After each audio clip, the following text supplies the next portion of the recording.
crash services in Northern Ireland, 4-day week, Renault and the aftermarket, Finlay, Ford and Naas, Delphi training platforms, Ferrari says no to ADAS, and Porsche pulling strokes. Hello and welcome to this week's MotorZen news.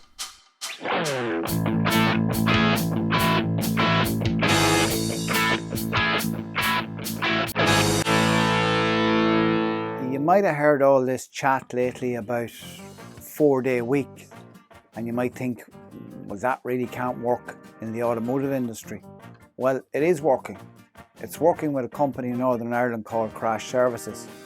Crash Services, in fairness, really looks after insurance claims, so it's mainly an administrative organisation. They have successfully implemented a 4-day week in their organisation. They started working on this back in 2018, started working on plans as to how it would work, how they would integrate it, looking at all different scenarios, and they launched it in 2020. Jonathan McKeown is the CEO of Crash Services, and he said that what they wanted to do was to offer the best working environment and the best employee benefit package.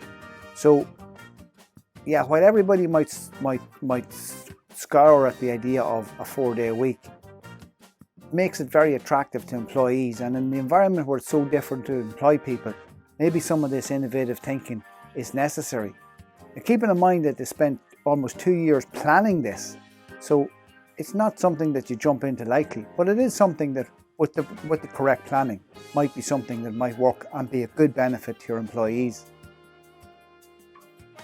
Renault Group in the UK has just bought Fixter, and Fixter is one of these digital platforms.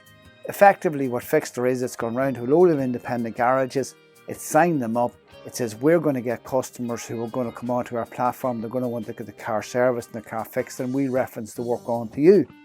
So you're kind of thinking, why would Renault want to buy something like this? Well, Renault are saying that they are developing their activity in the independent aftermarket, and they see the purchase of this company as a way of them digitalising their activities in this area.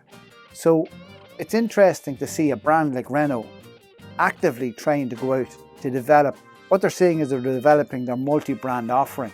They're actively going out and basically trying to get your customers, because they're actively going out trying to get customers who would traditionally be going to independent workshops, and by buying this platform now, they're going to be communicating with the customer who possibly thinks he's communicating with an independent workshop, but he may actually be communicating with a Renault dealership, who are actively trying to get those customers into the workshop.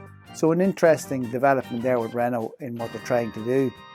Renault have also come out this week and said that they're the first French car manufacturer to go live on TikTok. So last week we spoke about Volkswagen had gone on TikTok.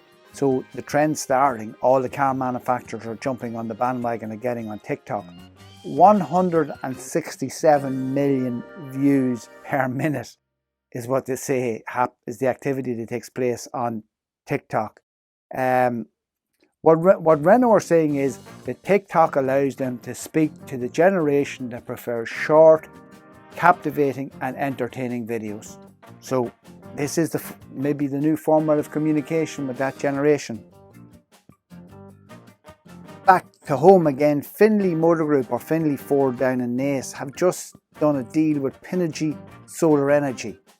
They're the first commercial site to be granted an energy export connection, and basically what this is, it's putting solar panels on their roof span and then using that energy to power their building, and when then they have too much energy, they can export that energy to the grid.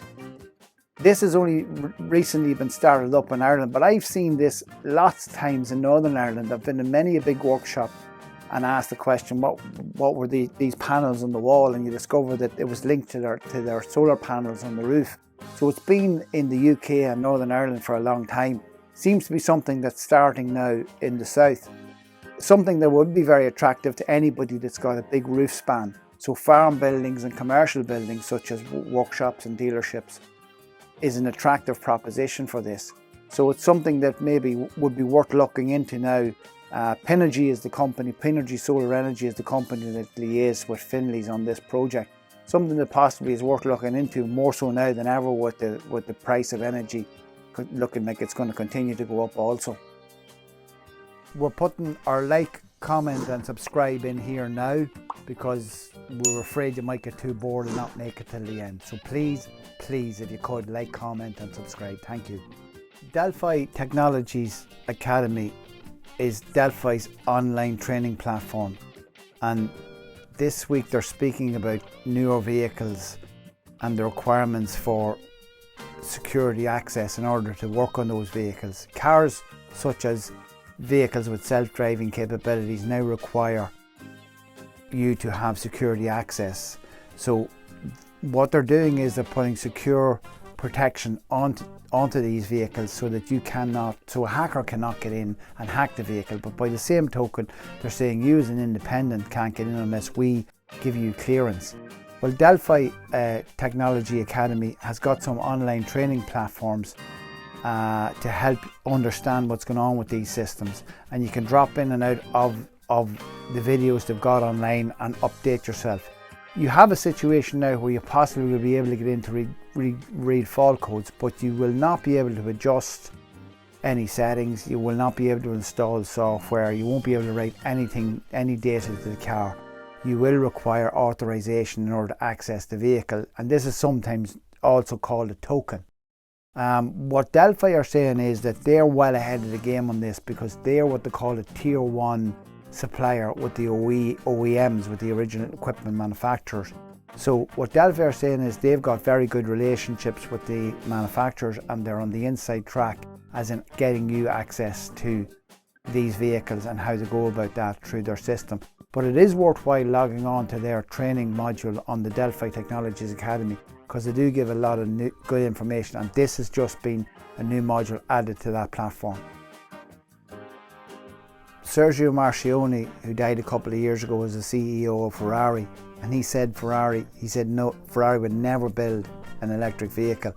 Well, Ferrari are powering ahead in producing an electric vehicle and will come to the market in 2025 with an electric vehicle. But Ferrari has said never or no again, but this time they've said no by the new CEO, Benedetto Vagni, and he said that they'll never have a self-driving car. And recently in Italy there were some people from the parts manufacturers who produce components to do with ADAS, to do with self-driving.